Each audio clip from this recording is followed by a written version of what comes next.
Hello, I'm Carol Talbot, and in this conversation with John Paul Eagleheart Fischbach, we're talking about the unusual subject of PsychoPomp and ghostbusting.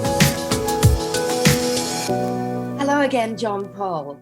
Our topic in this episode is PsychoPomp, and some people may not know what that means. So when I looked it up, in Greek mythology, it means a guide of the souls to the place of the dead.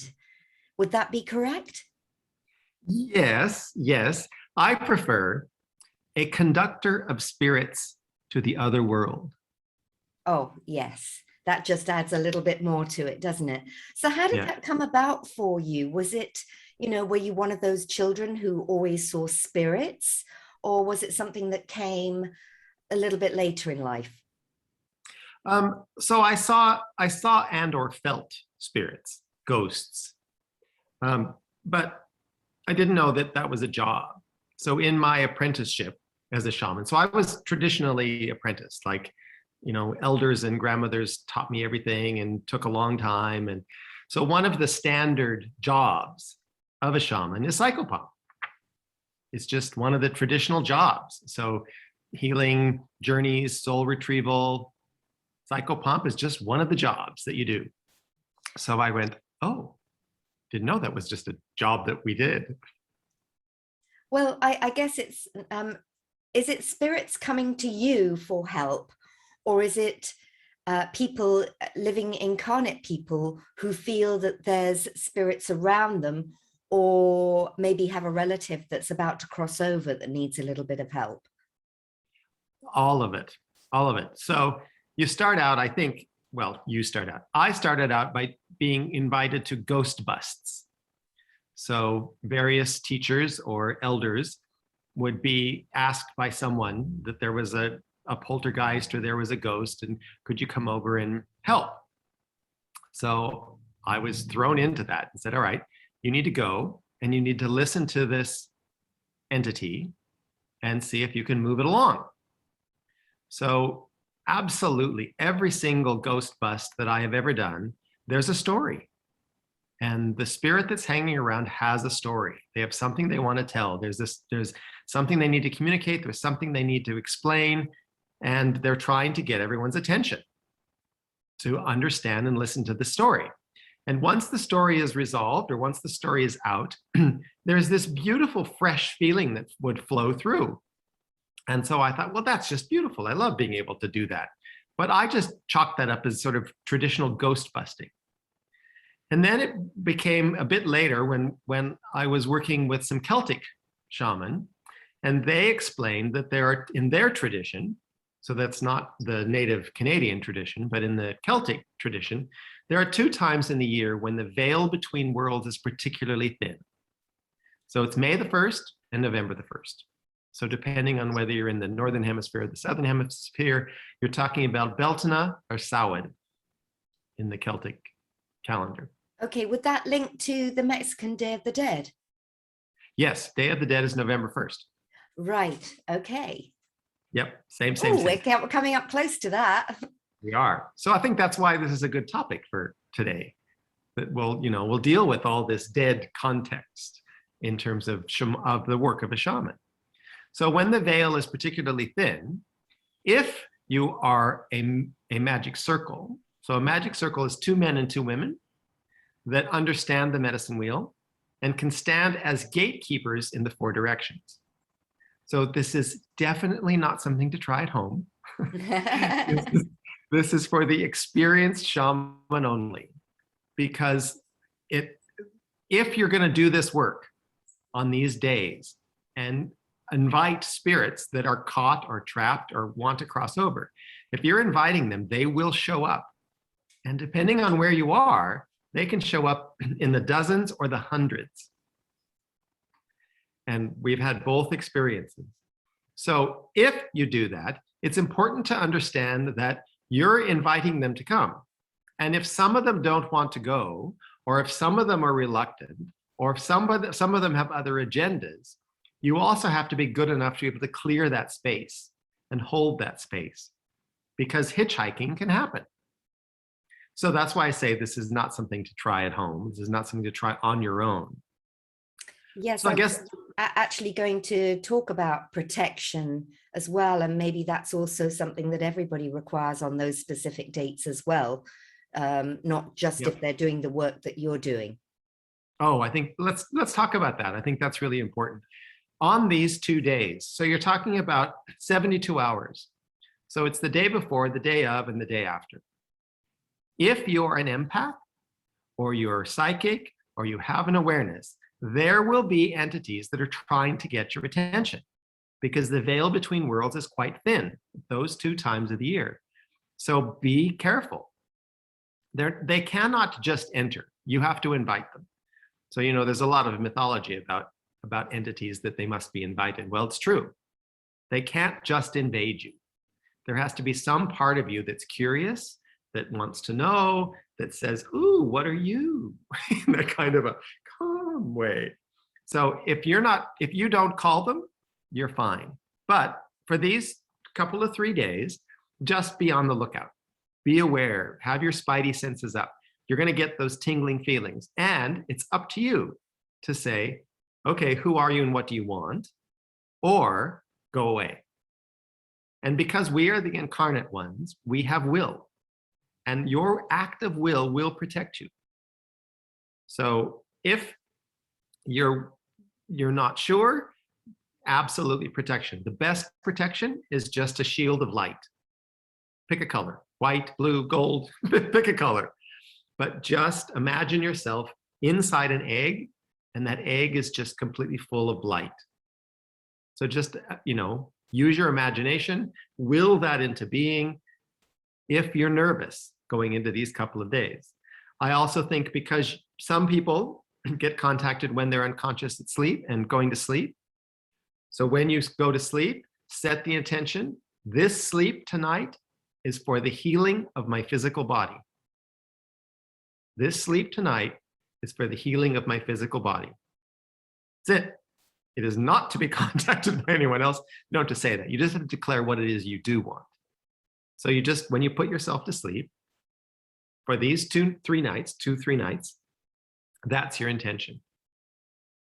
Okay, So, as you're speaking, it reminds me of an experience that I had a long, long time ago, when my grandfather on my father's side had passed away.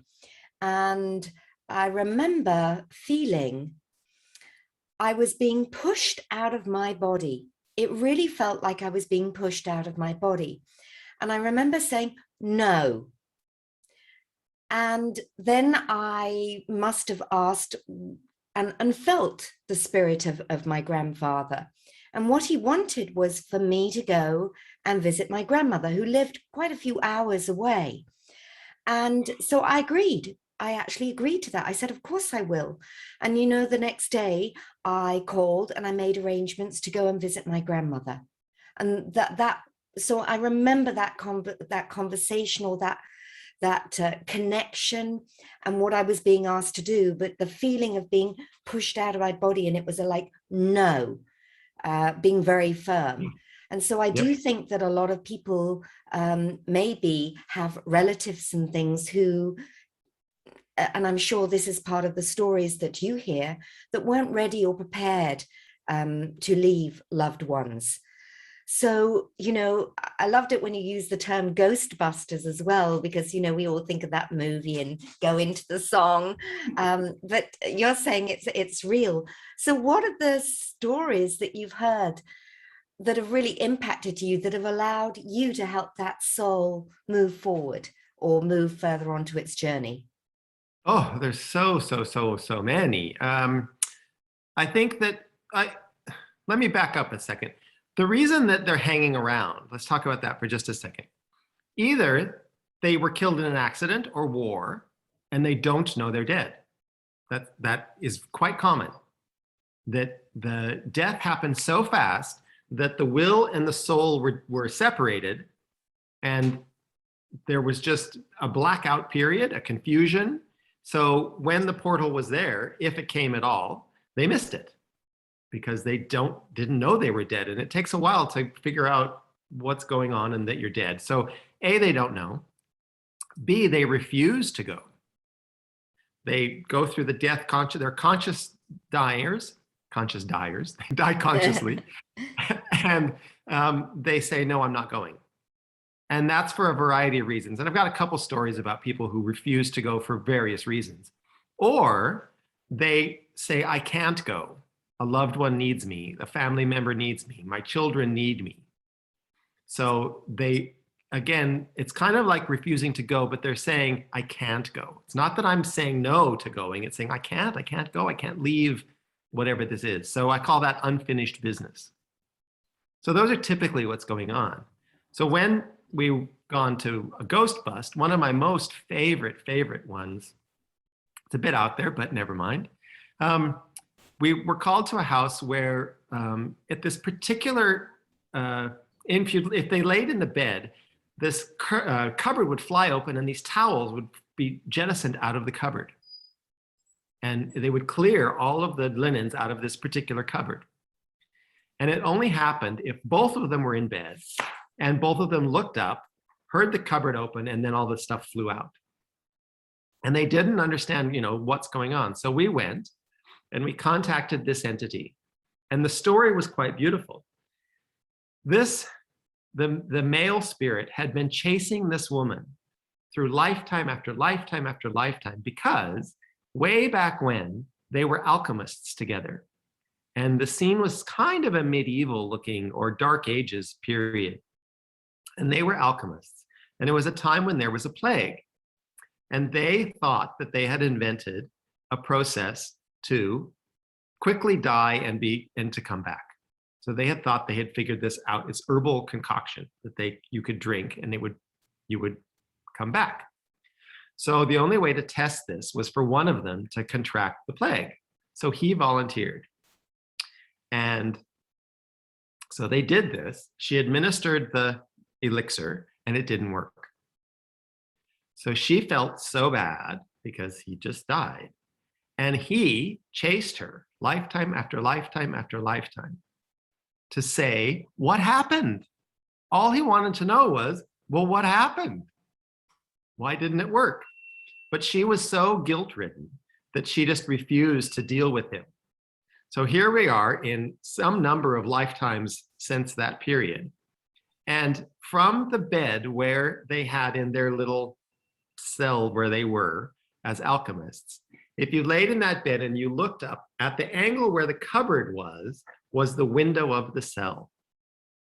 So he would create a window to hope that that would jog her into a memory of that time when they were alchemists, and she would realize who he was, but all he wanted to know was, well, what happened? So she was willing to go into a light hypnotic trance and have a conversation with him. And they had this beautiful, coming to the truth of, I did everything exactly as we had rehearsed and it didn't work. And he said, well, okay, that's all I needed to know. That was it. It's over. Oh my goodness. Oh my goodness. Yeah. And probably having had lifetimes of, angst of, wow. Yeah. So it's always that there's some kind of a story.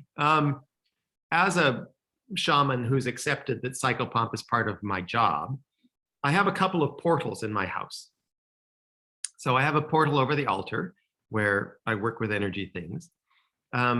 And evidently, there's some sort of portal at the front door of my apartment.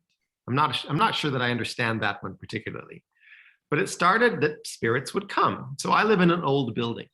The building was built in the early 1900s. And so because of that, we had the Spanish flu, we had tuberculosis, there were lots of things. And this was kind of like a spinning mill. So there were lots of women with children. So it wasn't a particularly educated group that we had in this building. So there were quite a few deaths in the building and they would show up. So it got to be a little bit heavy, that they were just a constant stream of spirits coming to ask to be released. So I said, look, we have to have a deal now. So I installed a motion sensor light at my front door. And I said, I set up a barrier and I said, you can't come into my apartment past this area. but blink the light and I'll come and help you.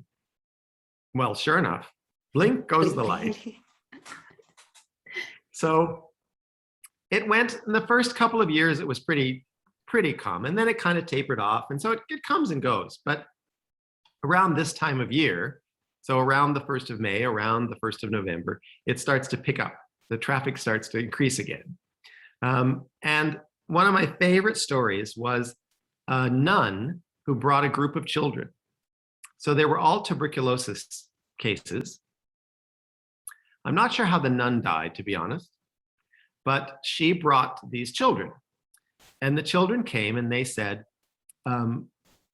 they showed up, and one of them was quite outspoken, and she came forward and she said, there's 8 of us, but there used to be 10.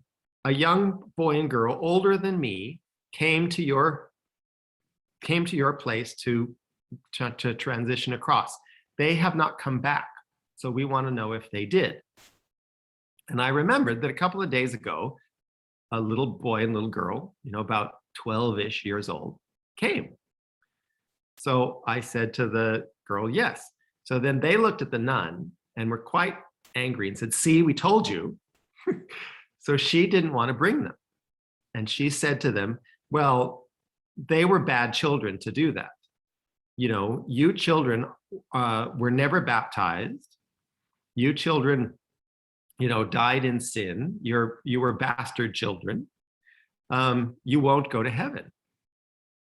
Seriously. So these poor little kids were just, this dynamic between they and the nun. And so I tried to explain that that's not the case, that they could go and it'll all be fine. And so again, that young girl who was the one asking me questions just said, well, enough of this. And so she said, well, what do we do? And I said, just let go and float up. So I opened this portal and the light and the love pour down. And she felt this and she said to one of the other kids, oh, this is great. Come on, come on. So they all started to lift up, and then laughter and just exciting and squealing and joy. And they said, this is the most beautiful thing. This is the most beautiful thing. And they all left. So it leaves the nun. So I said to the nun, well, let's go. And she said, no, I can't. Maybe they can because they're innocent children, but I can't. I can't go.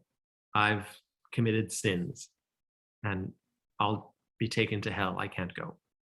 And I said, well, it's not the way it works. I said, that concept is something that you've inherited from your culture. But when you go, you have a choice. You go into the light place and you can choose. You can choose to cycle back and learn more lessons. You can choose to hang out for a while. You can choose to go somewhere else. You can choose, there's lots of choice. If you make no choice, yes, you just recycle through. Excuse me. But that's not what happens. And she said, well, I'm a sinner. I just know it won't happen. So I thought, I'd really lose when I try to debate people with really strong Catholic faith. You just lose. So I just backed off and said, all right, well, up to you. So I turned around and started walking into my apartment. And I looked to my altar and I asked if Archangel Michael was there. And he said, yes. And I said, can you help? So he went to the nun and he just opened his full wings and the full radiance. And she just was beside herself. And she stepped back and she said, well, I must not be a sinner, or an angel of God would not appear to me. And she left. That's such a beautiful story, because I was going to ask if our beliefs in this lifetime affect us. And what you've just demonstrated in that story is an absolute yes. It can hinder your growth. And does that mean that they're bringing those beliefs through lifetimes and lifetimes and lifetimes? Yes. So when you look at something like the Tibetan Book of the Dead or any of those death rites, the purpose of the death rites is to get you to get rid of all this stuff before you go. Let's clean this up. You don't have to resolve it. You have to clean it up. If it's left unresolved, you have to repeat it because it needs closure. So whether it was a good experience or it didn't end well, but you have to complete it and close that off. So the idea in the Tibetan Book of the Dead and going to all the different bardos is to complete the work of that bardo, so that that particular issue, whatever that is closed. So that when you make the transition to death, you're ready to make a choice because you don't have a bunch of business to finish. Now, you've been speaking about people or spirit souls who, have this, they feel that they can't make that final transition. What about people who, so many people have a fear of death, John Paul? We're not properly prepared for death, yet it's, the one thing that we can be sure of, because we are, finite life beings, sadly. So, that transition, and I like to think of it as a transition of consciousness, is going to happen. And how can we prepare for that?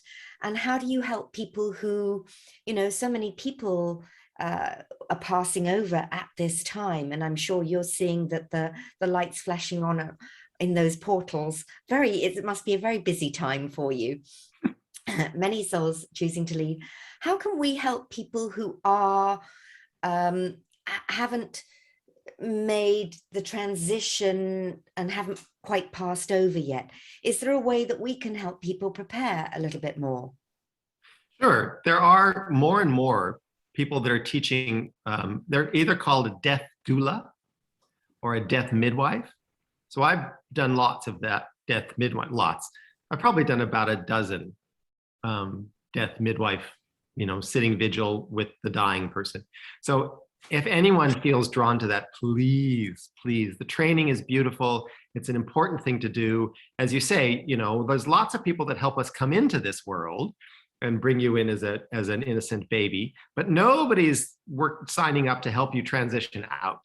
So if anybody feels called to do this kind of work, death midwifing, helping the dying, there's lots of traditions of it. And it's just to say that you're going to be conscious as opposed to be fearful. So yes, there will be trepidation. And I like that word to say it's an unknown thing. You're going to be cautious, but let's not be afraid. And we get help. I think one of the things for people to understand is if you're dying slowly, so you're dying of illness or you're dying, cancer is an easy one unless you're morphined out, and then that's a whole other problem. But if you're conscious the way through, when it gets close and the portal starts to open, your loved ones will come. And you'll always hear stories of people saying, oh, auntie's here, or grand's here, or somebody that they know has come. And that helps you because it's familiar. So you go, well, if they're there, then I guess it's okay. So that sense of comfort comes because it's loved ones that you know that have passed over, that have come to get you and to help escort you up. The other thing that happens is it's a pretty strong tractor beam. When the portal opens and the light comes in and the love starts pouring in, it's pretty hard to resist it because you don't have to do anything. You just surrender and zip, up you go. So I think that there are some things that help. So it's not all that, so many people that are afraid of dying are stranded, because at that moment, there is help.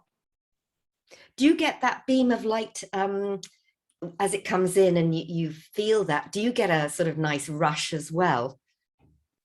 Sure. It's just the thing that the sensation I have, it's the most beautiful feeling of acceptance. It's like someone just says, you're loved. Someone just says into your soul of souls, into your knowing place, wherever that place is that just says to you, you are loved. And it's just this incredible feeling of total acceptance. And it's very peaceful. So it's not a particular electric rush. It's just this kind of, oh, thank you. And it's that feeling, it's that breath that you take that just, and up you go. Now, we've talked about people who maybe weren't prepared in that maybe they died in war or an accident.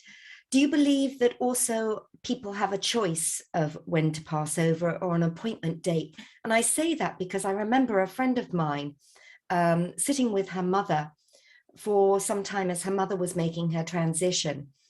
And when they thought her mother was going to pass, her mother opened her eyes and said, "Oh no, my appointment's not till next Wednesday." Yeah, very common, very common. And I don't, to be honest, I don't know why those dates get set or where they get set. A couple of times I've looked into the Akashic record to a contract, and it doesn't have an end date. So I don't know what all comes together to make that. I know that in one instance, with someone who came back into their next life with conscious awareness, and they talked about that in between waiting place. And they said that they had to wait for the right circumstances to come back in. So I'm imagining it's the same thing, that there must be some really beautiful things that just lock together and you're good to go. And if that needs to have some other things, wait a minute, to lock together, that's probably what happens. So what would you advise people to do for themselves, no matter what age? We've talked about the protection methods, but what can we do right now to even start preparing ourselves, even though it may be, whether it's 10 years, 20 years, 50 years away? What can you do that sort of, rather than puts a barrier and block on that part that's coming, but embraces it as a part of, our evolution? I think everybody has to go to their comfort level and then be a little bit curious beyond your comfort level. So the more familiar you can be with the fact, as you say, that we're all going to do this. We are all going to make this transition. So the more comfortable you can be with what that's like, or that it's going to happen, so that you don't say, oh, well, it'll happen when it happens. I'm not going to deal with it. Let's not do that. Let's say this is going to happen. And so I think first is to acknowledge that it's going to happen. Second is to start doing some reading. I mean, there's a couple of translations of the Tibetan Book of the Dead that are quite good now. And there are cultures that do it really well. The Balinese, they do death so well. So there are cultures that do it really well. And so you can start. In what way? In what way do they do it well?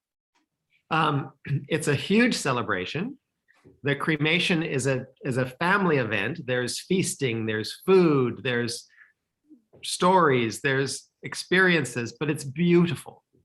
It's absolutely beautiful. There is nobody weeping and mourning and crying. And it's just this, we're going to help them go. And they understand that the element of fire is the best way to just burn up all, whatever it was.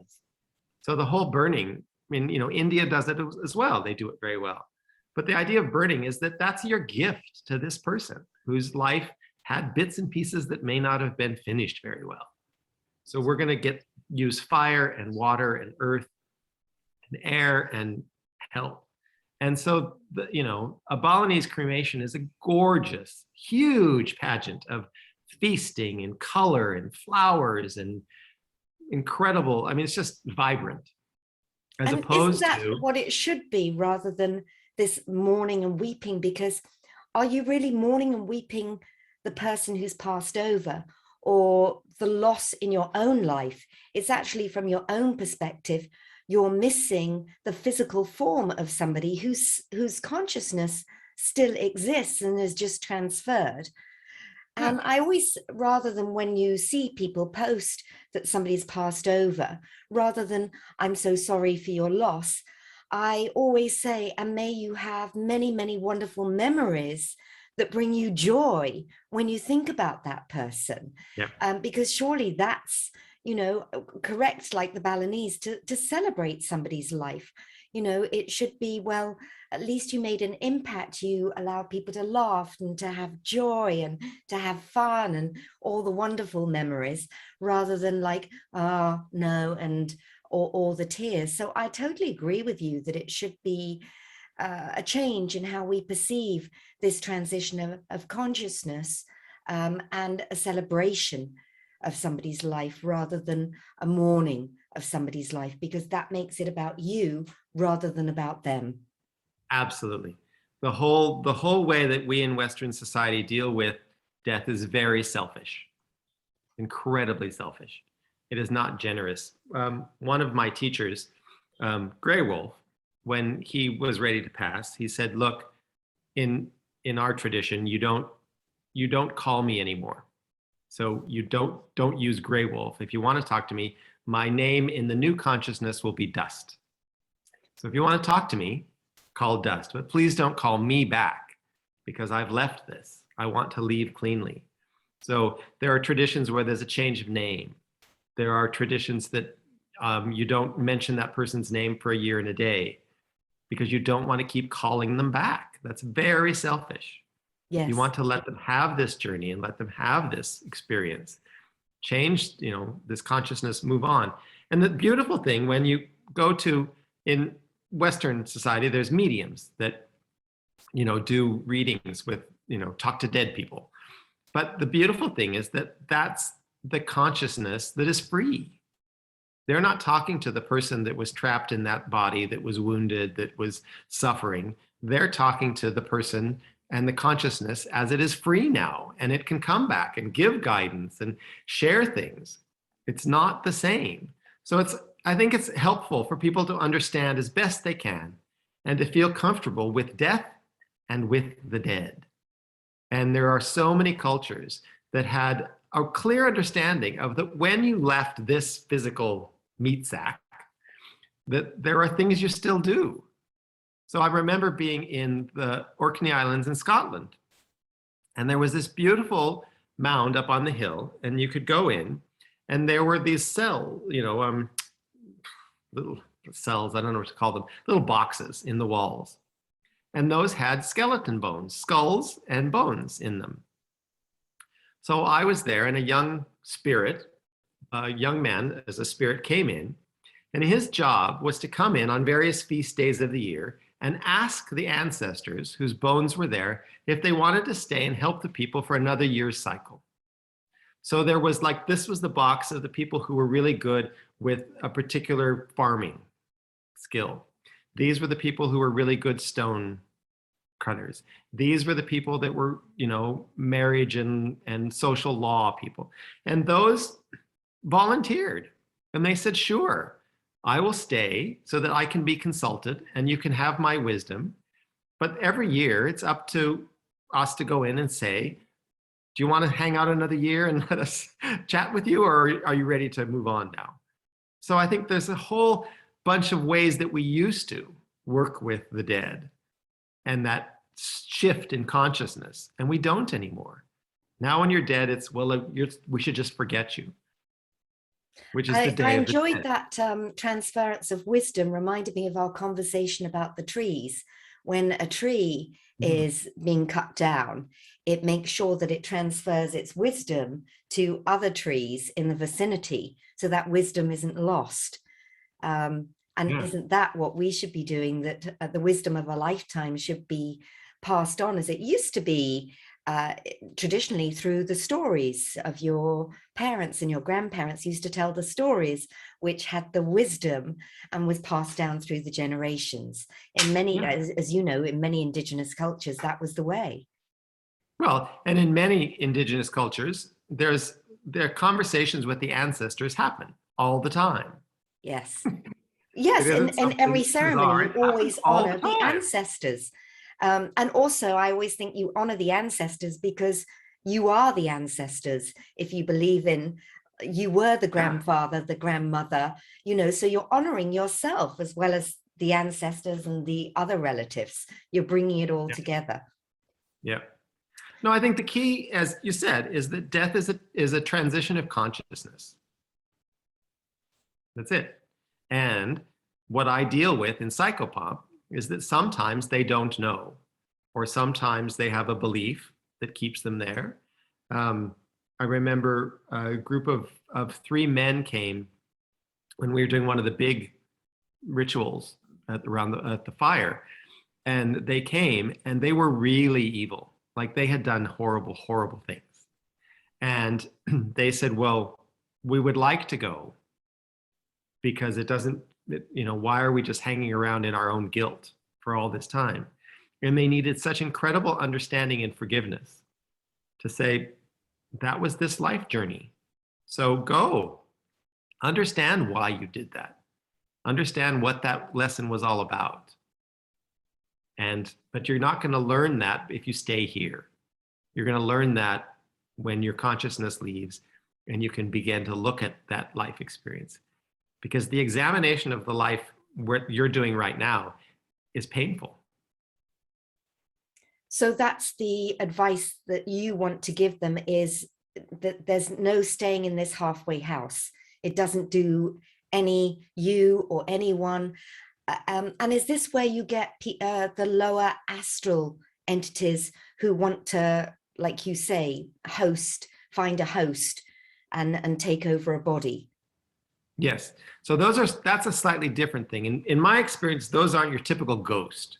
So okay. A typical ghost says, look, I really, I'm afraid to go. I don't want to go. I like it here. So they're a hijack, but they're just coming back to your house. They just want to, oh yeah, it's a new family, somebody new to experience. So they're a hitchhiking ghost, but they're not going to possess you. They just will come home with you, which we don't want that either. So the entities that you're talking about, those dark ones that come into possession, they aren't usually drawn in these ceremonies. That kind of possession thing doesn't usually happen in this. This is really just dealing with what we can say are ghosts. Okay. So, yeah, not an entity that wants to come and attach themselves to you for other purposes. So what final gem of wisdom would you like to share us with as we come towards November the 1st? Well, I think if you're willing to listen and if you feel comfortable, when we do the big ceremony at the November 1st and May the 1st, there are 4 gates. And so a trained shaman stands at each gate. And so one gate is the gate of forgiveness. And if that spirit can't leave because they need forgiveness, then you minister that forgiveness. Another gate is for healing. Some of them need healing before they go. They need to understand, they need some healing to happen. So the person standing at that gate, the shaman at that gate, administers healing, like on the spot healing, whatever it is. The other one is that sometimes they're not going to go because they're addicted to the story. So the story of the wrong they did, the story of the unfinished thing, the story of, like the story I shared about the alchemists. Yes. There's a story. So whoever stands at that gate, it's a long night because you have to listen to the story. And your job is to listen and bear witness to their story. And once the story is told, they can go. And the last gate is that sometimes they just need help to let go of something, that they're carrying something that just needs to be shed and let go. So the person standing at that gate does a lot of just, we're going to let that go. We're going to separate that. So a lot of cord cutting, or a lot of taking that, whatever that is that doesn't serve them, throwing it into the fire first. So there are different things that happen at these different gateways. And I think if you can ever attend one of these, so I create a safe space where the 4 of us stay close to the fire. And then there's a ring of people that are just bearing witness, and just their job is just to have heartfelt love and to help the people transition. And they say it's a beautiful thing. People see colors in the sky, they see all kinds of things. So I guess the thing to leave everyone with is to say it's a beautiful experience. It's not a scary experience. And, we started by saying that it's a conductor of spirits to the other world. So sometimes spirits need someone to conduct them. Many times they can go on their own. Most of the time they can go on their own. But sometimes they need a conductor. And it's just a beautiful thing that you can do to help them transition that consciousness. So be not afraid. It's a gorgeous thing to do. It's one of the most loving things you can do. And if that's what we can do, I think it's important. Jerome is this spirit that comes and brings other spirits to my front door. And he decided that that's giving himself purpose. So he doesn't want to transition because this is his purpose now, to find these spirits and to help bring them to my door and move them on. And so I said, well, look, maybe you can find other ways to do this, or maybe you can work with the angels to do this. And the angels explained to him that angels can't open a portal, that there's something about us as humans and our will as we're incarnate that we can summon a portal to come in for the death rites, to help them transition. So I think that's really important to know, that it's us that helps the transition. You don't abdicate our responsibilities to help people transition and assume that that's something, that's too scary, we aren't going to do that. That is part of our job as loving, caring people on the planet. Thank you, John Paul. This has been such a beautiful conversation, and perhaps a reminder for many people to celebrate life and to celebrate the transition of consciousness of other people, and that this is such a beautiful gift that you offer to spirits, and maybe has inspired more people to think about how they too can, support people passing over, rather than this fear that we have. So thank you for making this such a fun, interesting, and joyful conversation. And thank you so much for this important work, very, very important work that you do. Yep. Thank you. There's one thing that I forgot. On these nights across this May 1st, November 1st period, because the veil's thin, there are things that are not psychopompy that you can do. If you want to give a go at trying automatic writing, yes, best time. It is the best time of the year to do it. And you just sit very quietly, you open yourself, and you just don't edit, and you just start writing. And you just start writing. And the only thought in your mind is, oh, what else? What else? So just keep repeating that. But automatic writing, pendulum work. So if people are curious about exploring spiritual dimensions, these 2 periods of the year make it a lot easier to make that kind of contact. I forgot to mention that. Look at the beautiful pendulum that I have. Oh my gosh, that's extraordinary. Tell me the story. It's a Maitreya crystal. So as you know, I'm here in Spain at the moment, and in England, I often send my mother to a particular healer. He has a beautiful pyramid, but it has the amazing large Maitreya crystals in them. So they're very, very powerful. I mean, it's very magnetic. So it's just beautiful. And of course, everybody knows I love purple, so there's the amethyst there. But it's a really, really powerful crystal. So it's just gifted to me literally earlier this week. So I'm keeping it very, very close to imbue it with my energy so I can work with it. So absolutely. Yes, I will get that out definitely on November the 1st. Thank you so much. Thank you. Pleasure.